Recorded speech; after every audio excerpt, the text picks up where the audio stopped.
I can't believe I just scored one of my all-time grails when I was in London. Stay tuned because I can't wait to tell you about my trip and the amazing records I picked up. Hey guys, Louis V. You are listening to Tuesday Tunes. This is a new segment coming off of Friday Finds. And today's a little bit of a special episode because I'm sharing with you a little bit about my trip to London. Now, I was in London for about a week. I was originally there for the first half of the week for work, so I was there for a conference. We really didn't get to do much, but then I had a few days to sort of explore the town on my own. And what I did was really take the opportunity to get plugged into two things: the music scene and the pub scene, and both are very strong in London. Now, if you've never been to London before, my God, there is one thing that's on every corner is a pub, and on every other corner, there's something to do with music. There is so much history in London when it comes to music, it will blow your mind. Not only are there iconic album covers that were shot there. I went to the Ziggy Stardust where David Bowie took his photo against the wall. I went to Jimi Hendrix's house. I went to visit. I tried to get to the Clash steps. Unfortunately, even though it was 16 minutes from my hotel, I just ran out of time. But I did end up going to Abbey Road. I walked across the street, which was quite an experience because, man, Abbey Road is just this crazy place. First off, it's filled with people. And this road is an active street. And anytime you're crossing, you are blocking traffic. There's not really like a stoplight that allows you to cross. So you have to sort of yield to traffic or they need to yield to you. And sometimes drivers just frankly, they get impatient because I'm assuming they get stopped there and held up all the time.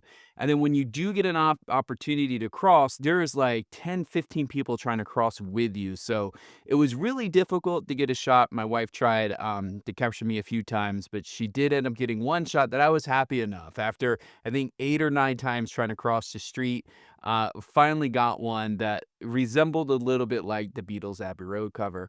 And if you're not familiar with me and the Beatles, Abbey Road is my favorite all-time record. So I had a blast. I had to go to the store. I signed the wall, got the where is I still have it here. I got the Abbey Road marker and signed the wall at Abbey Road. Um, so that was cool. I got a little vinyl latte plug there, and then went into the store. The studio itself is closed, and they won't even let a YouTuber like me in. But I did have a chance to go through the store and got some cool things. Picked up a couple T-shirts, some playing cards, and then got myself this metallic print, which oddly is 20 pounds at the store, but it's $110 for the same exact thing online if I would order this and ship it to my house. So 20 pounds is probably equivalent to, I don't know, maybe 22 or $23 US. So yeah, I mean, what a huge price difference if I would have ordered this on the website. If I ever go back, I think I'm going to pick up a couple more because they had a whole bunch of these. So yeah, there's tons of iconic music locations within inside of London, including the very first Hard Rock Cafe, which got a little hat and a little guitar thing, and grabbed some food there, grabbed some other souvenirs too. I didn't pull out obviously all my souvenirs, but just enough to kind of play a little bit of show and tell. But that was really cool. It was cool to be at the very first Hard Rock Cafe. And I'd be honest with you, if you're really into music and you're looking for a musical destination to go hang out with and go enjoy, I would really recommend putting London on sort of your top 5 places to consider because, quite frankly, not only is there just so much music history there, there's always seems to be concerts going on. I try to get tickets to see Oasis, but by the time I try to get tickets, they were just too much money. So I had to pass on that, which really broke my heart. I really would have loved to seen them live at Wembley.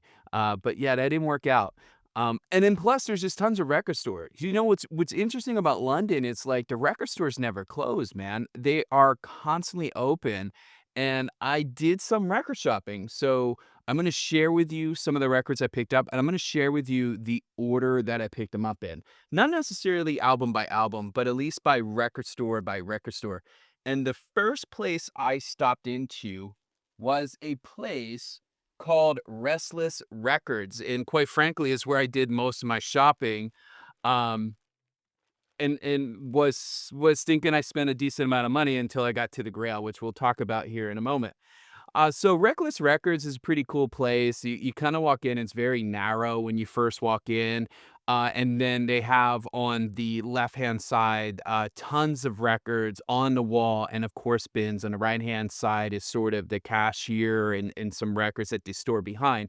Now, what's interesting about London, I haven't really seen this in other places, is that most of the records look like this on the shelf, which is just priced in an outer sleeve, and then they stick these sort of hard inners to make it look like it forms a record.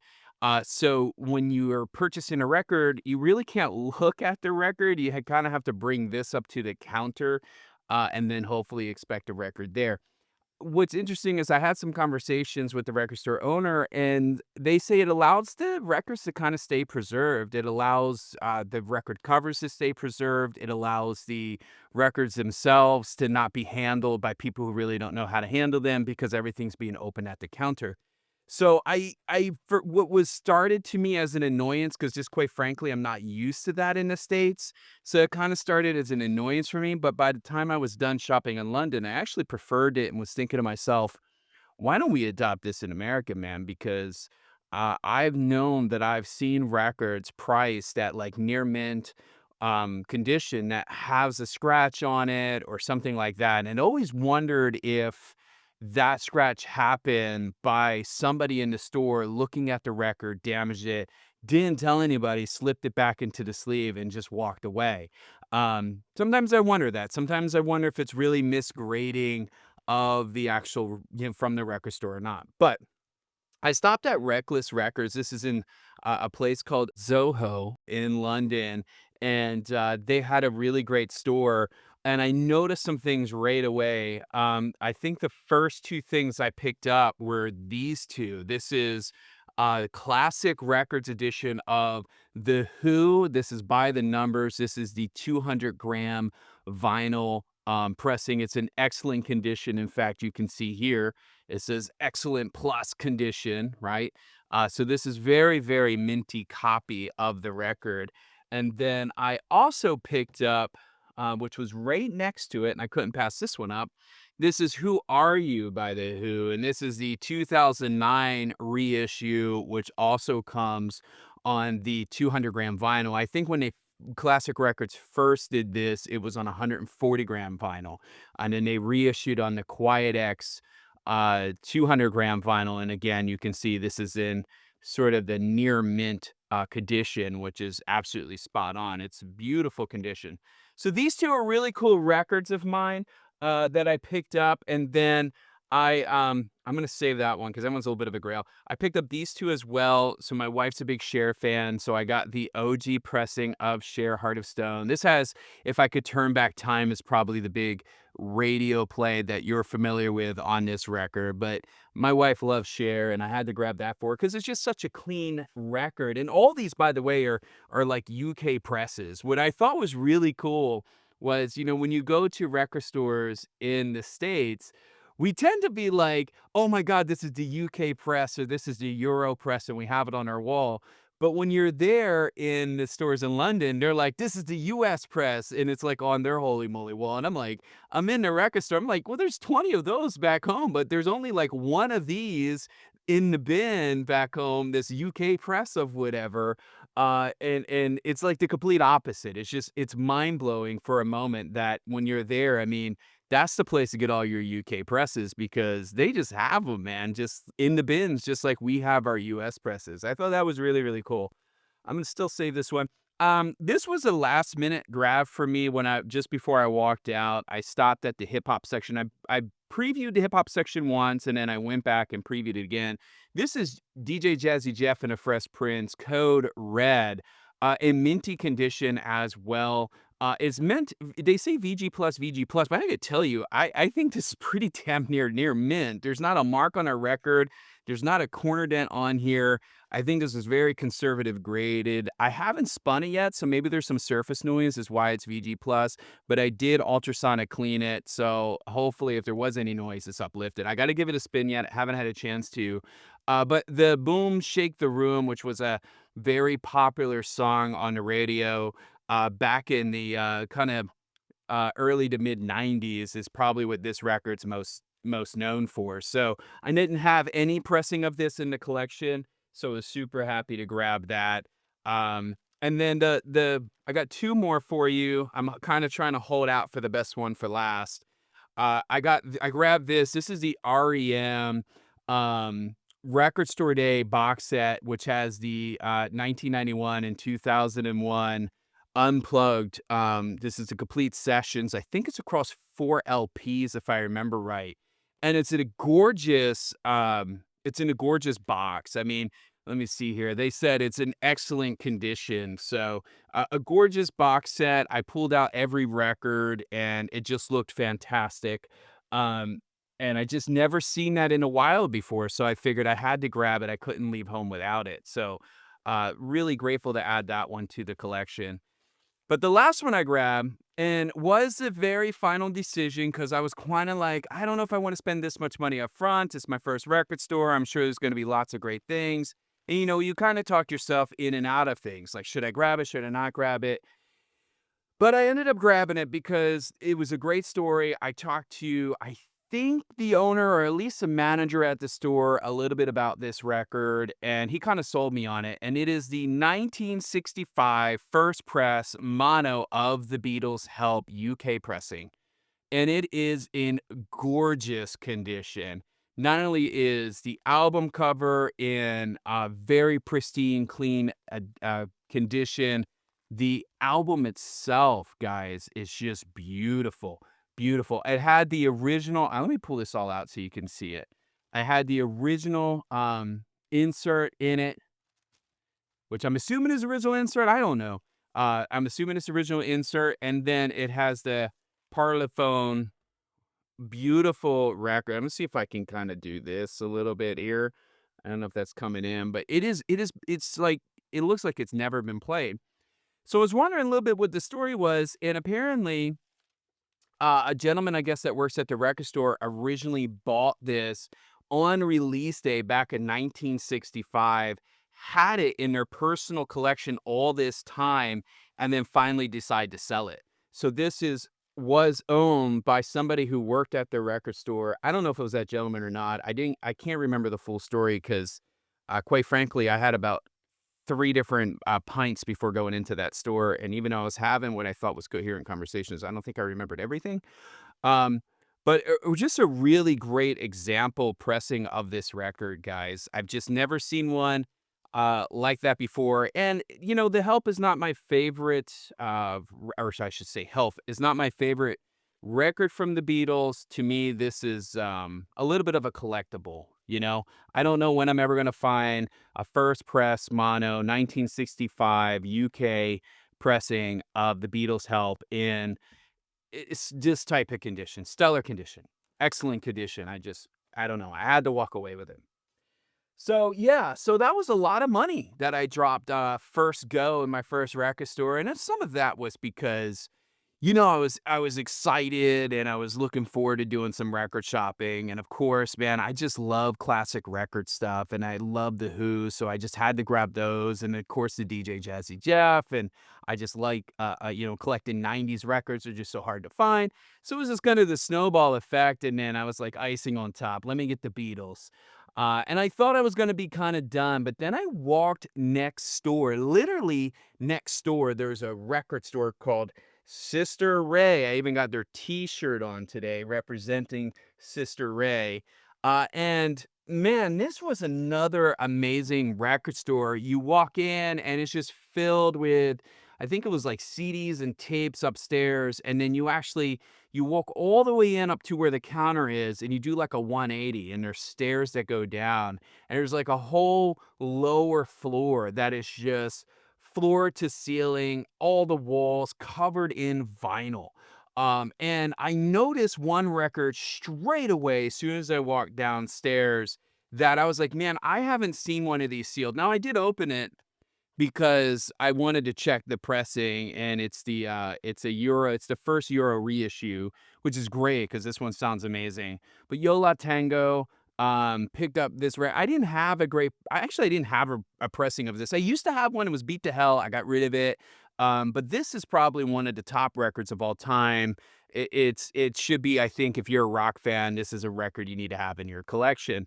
Um, Kind of skipping over that because I want to get to the real deal. So I grab that and I'm like, okay, cool. This is going to be another great dive. And the first thing I notice, guys, right on the holy moly wall, you guessed it, the Grail.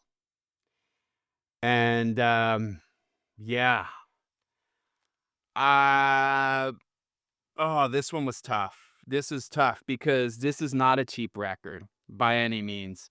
And I've never actually seen one in the wild before. And it was in a similar situation as the previous record store where it had the print of the record, but it didn't actually have the record downstairs. So I'm like shaking in a way, and I'm trying to remove this record from the holy moly wall because I want to go upstairs and I want to check it out. Right? I didn't see any other record. I saw the Yola Tango. When I came down the stairs, it was like the first thing I saw on one of the corner racks, and then I noticed this, and I was like, "I gotta go." I went right upstairs, and there was a little bit of line, so I'm, like, anxious, and I'm like, "Oh my god, is this the real deal, or is this one of those, 'cause they kinda faked this record, there's some bootleg versions of this, and I'm like, "No, there's no way." I'm actually in line with my wife, and my wife's like, "You're gonna spend how much on a record?" I'm trying to, like, explain it to her, I'm like, "This is not really much of a record, as is a piece of art, a piece of history," and I'm trying to explain it to her, and she's like, "All that because of orange and turquoise." I'm like, "Yes, it's they're rare and they're hard to find," and I'm going on Discogs, and I'm showing her how much these records typically sell for in good condition. And I go up to the counter and I put down the print, and I'm like, "Is this for real?" And he goes, "Oh yeah, no, it's for real." And he goes and grabs it, and it was in a PVC sleeve. By the way, I did transfer it because I don't like my sleeves in PVC sleeves. Um, but it came with this, and he's a little bit scared to give it to me. This guy doesn't know me. Right? He doesn't know me. I've never been in his store before. He doesn't know I'm Vinyl Latte. He doesn't know I have, tons of records. I'm a record collector. So he's a little bit hesitant, let me grab it. And I'm hemming and hawing, and I check it out, and he pulls out the record for me, and I'm taking a look at it, and I'm like, man, this is clean. I mean, look at this, guys, for what it is for the Led Zeppelin.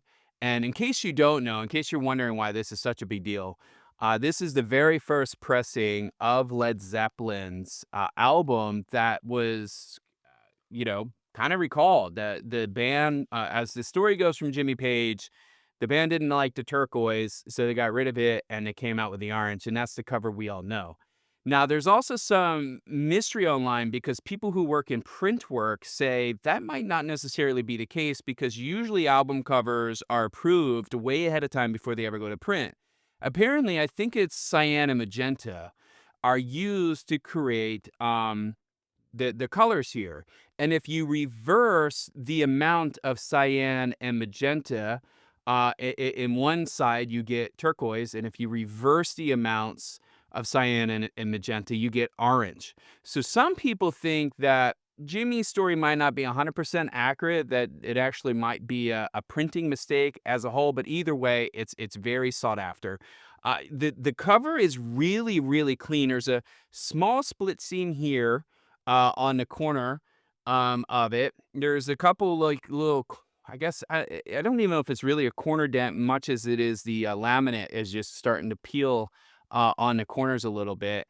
There's some small writing up here in the corner, but overall, I mean, it's a pretty solid cover of the record. And then the record itself, I gotta say, it has more surface marks on it that I would really hope for. So I asked the guy if I can actually listen to the record, and I listened to the entire record in the store. There's not one skip. It has some surface noise. There's two parts where there's some small little popping on one of the scratches. But I think it's nothing I can't address at home. I've already put in an ultrasonic bath, and I got to tell you, that alone has made a lot of the scratches and stuff go away. I did the whole 30-40 minute restoration process with the Kermis system, and it visually made the record look better. I haven't spun it yet. I'm going to do that. I haven't spun it yet here. I listened to it at the record store.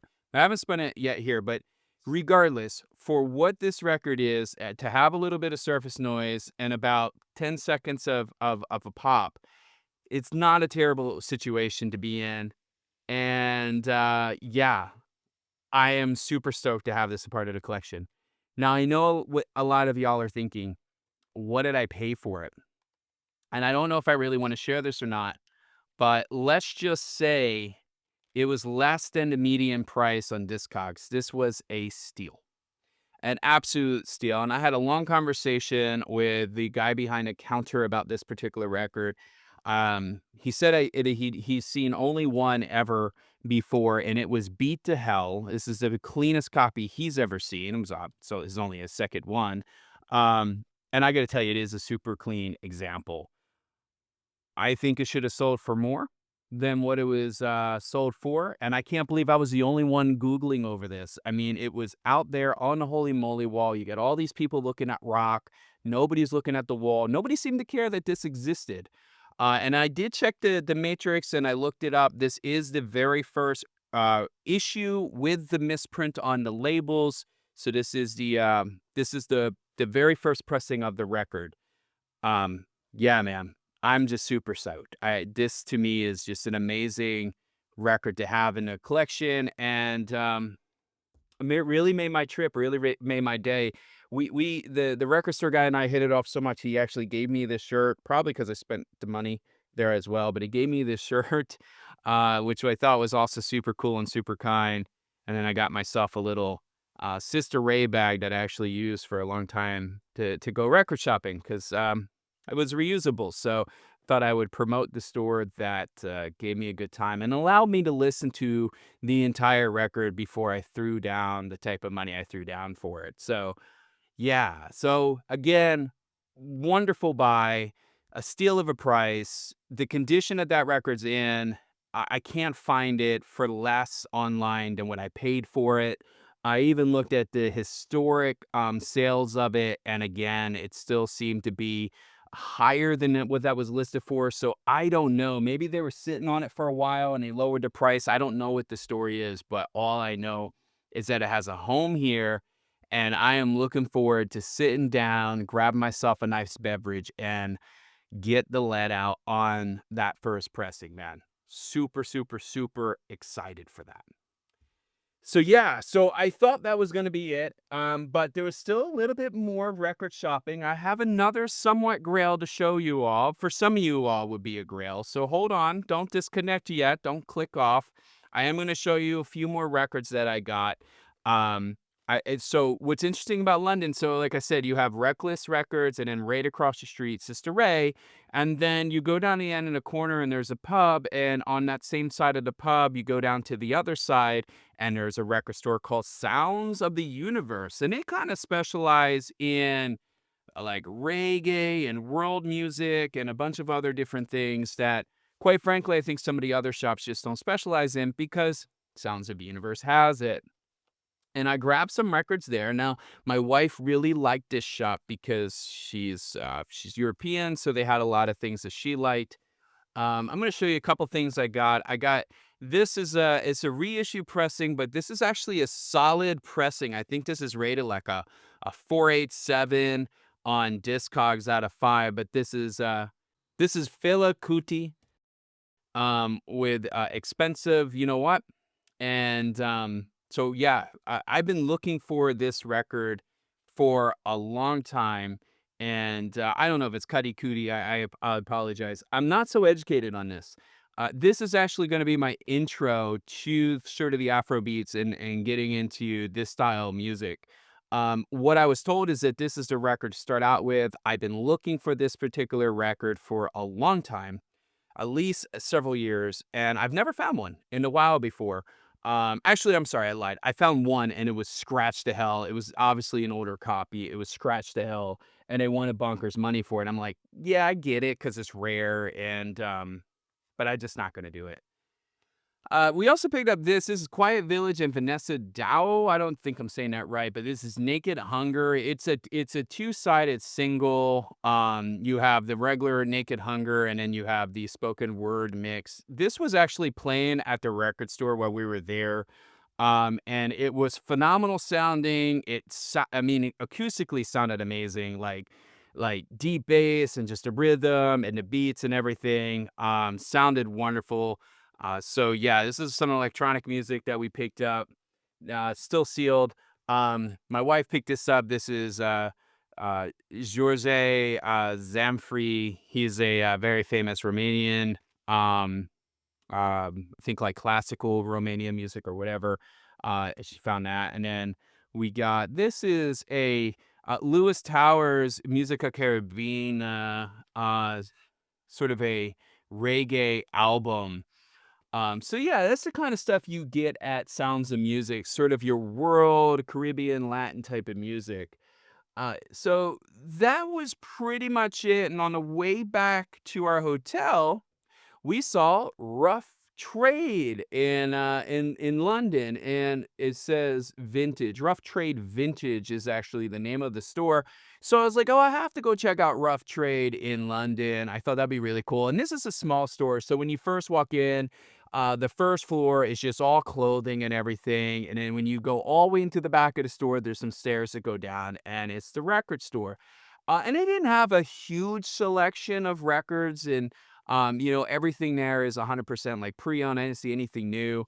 And I kind of flipped through a bunch of stuff, and I was about to walk out, and I was having a chat with the gentleman behind the counter, and I'm like, "What are the things that you really think are cool that's here that you normally don't see?" And he gave me two records. One, I can't remember the name, but when I looked at the record itself, I mean, it was another record just I would never run my needle through. You know the type. And then he also recommended this. This is Juicy Lucy, and this, guys, is a first press on Vertigo Swirl label. And I did spin some of this record. I didn't listen to it all, but I wanted to make sure I at least liked the music. I wasn't going to buy it just because it was Vertigo. And I can tell you what I heard. The guitar work here is fantastic. Now, this is another band I'm not deeply familiar with, so I'm not going to pretend that I am. But let's see if we can unpack this together, because this is, if I understand right, this folds out to this like massive cover. Look at this thing. Look at this thing. Does it open up more? Yeah, there we go. Look at that thing. You see this cover? Holy cow. And on this side too, guys, let me flip this around for you. I'm trying to be gentle because it's fragile and I don't want it to be damaged. But there you go. Look at that. Isn't that a cool cover, man? And then what's interesting is as you fold it back, see if I can get it to go the right way. Hold on, I think it's this way. We're gonna figure this out together real quick. If not, we'll just do it later. Um, is that right? No, I screwed it up. I need a lesson. I need somebody who's a Vertigo expert to tell me how the hell this works. All right, so there's a reason I wanted to show you this. I'm hoping I can do it. If it doesn't work this time, guys, we're just gonna carry on. Um, but the reason I wanted to show it to you is because nah, I screwed it up again. I'm gonna have to figure it out off camera. It actually creates an opening on the top when you fold it right, so you can just slide the record on the top like a top loader. I had the original insert in it. I think I have it upside down. Had the original insert, the Vertigo swirl on both sides, so that's cool. And then here it is, guys, the Vertigo swirl. Boom. Look at that. Ooh, pretty. I gotta say, it looks pretty cool when it's on the turntable. And this was a relatively clean. I don't know if you can see that, but this is a relatively clean copy. There's one sort of surface scratch on it that plays through. It's about maybe a I don't even know if that's an inch, maybe. Maybe it's I mean, it's enough. It's right around here. I don't know if you can see it in the light or not. So it has a little small scratch in it. That was it. Um, I played through that whole entire section. It didn't skip. And I quite frankly, I didn't really notice the pop on it. I think I noticed it maybe once or twice as it went around. So again, this is a record I typically wouldn't buy because it has a scratch on it. But again, for the age, for what it is as a record, I just felt like I had to add to the collection. And I quite frankly think it'll be fine. If it's really annoying, that's what I got the sugar cue for. I can just hit the sugar cue for that particular track and I'll forget that that scratch is even there. So I'm not too super stressed about it. It played through fine on their little, I think they had like a project table or techniques table or something. I can't remember. So that was it from the record stores, guys. I'll be honest with you, at that point, I spent so much money, I didn't want to go record shopping anymore. I stopped at Sister Ray once I got the Led Zeppelin record. I don't know what else was in there. There's probably other Grails in there, but I just knew at that time I was just at my budget. I spent more money than I thought I was going to spend on records with The Who, the Beatles, the REM box set, the Led Zeppelin, the Vertigo Swirl, and then a couple of those other random records. I was just kind of tapped out. But that wasn't the end of my record adventure. There was one more element that, yeah, it's not meaningful to you guys, but it's meaningful to me. So my wife's cousin lives in London, and he's a sweetheart of a guy, and we had a good opportunity to connect with him. My wife, I think, has probably been, I don't know, it's been over a decade since she saw him. They just don't get a chance to get together very often because of the distance. And he travels all the time. I think he's been something to like, I don't know, a crazy amount of countries. Like he's about to get an award from Romania or whatever for the amount of countries this guy has visited. It's just unreal. He's very blessed in that regard. And when he was in France, he picked up a bunch of 45s. And he doesn't have a record player, but he picked them up. I think he had intentions to maybe get a record player at one point. But they've been sitting on a shelf for quite some time, and it's just, just some random collection. I mean, Bonnie M might be one that y'all are familiar with, but then this is like the duck dance, the famous duck dance. And then it's some generation thing, a singer from Eurovision, and then another French artist here. These are all in relatively great condition. I mean, they're all playable, no deep scratches or anything. I kind of put them all in the system. Record-wise, VG Plus. I think they're all pretty solid VG Plus records based on a visual grade. But I thought that was cool. So now I have part of my collection, some pieces from family, which honestly, even though these might not be the most exciting titles that you as a collector would say, I think out of everything I picked up, including the Grail, this is what means the most to me. Because this is from family, and, yeah, and I'll remember that forever. So, as we get older, family as family dues, that comes and go in your life, and this would always remind us of him no matter where he is or where we are in the world. If we ever want to feel his presence, we can always put one of these records on. And we're close to family for that short period of time, which is a beautiful thing. And I think that's something that records can bring to us. It can make us a little bit closer to the people we love or the people that we miss because they have sentimental value. So out of all the cool things that I got that I'm super excited for, yeah, the 45s is probably what I'm going to cherish the most out of this. I will tell you though, a close second to what I'm gonna cherish, guys, is that Led Zeppelin record. You could imagine that that was a huge score. I can't even find it now. Isn't that scary? Here it is.